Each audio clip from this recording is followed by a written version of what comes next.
গাইবান্ধা সদর উপজেলায় 6 বছরের শিশুকে ধর্ষণের অভিযোগে আমির হোসেন নামের 50 বছর বয়সী একজনকে আটক করেছে পুলিশ।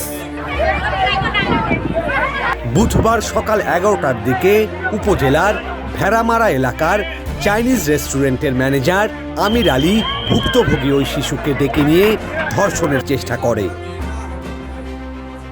ঘটনা জানতে পেরে হাজার হাজার উত্তেজিত জনতা রেস্টুরেন্টটি ঘিরে রেখে অভিযুক্ত আমির হোসেনকে অবরুদ্ধ করে রাখে। পরে পুলিশ খবর পেয়ে পরিস্থিতি নিয়ন্ত্রণ করে অভিযুক্তকে আটক করে থানায় নিয়ে আসে।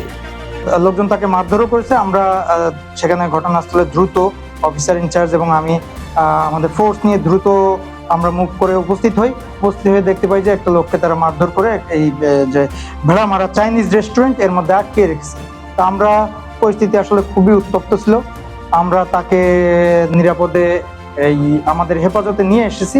অভিযোগটা ছিল এরকম যে সে একটা 6 বা 7 বছর বয়স হবে এরকম একটা মেয়েকে ধর্ষণের অভিযোগ তার বিরুদ্ধে।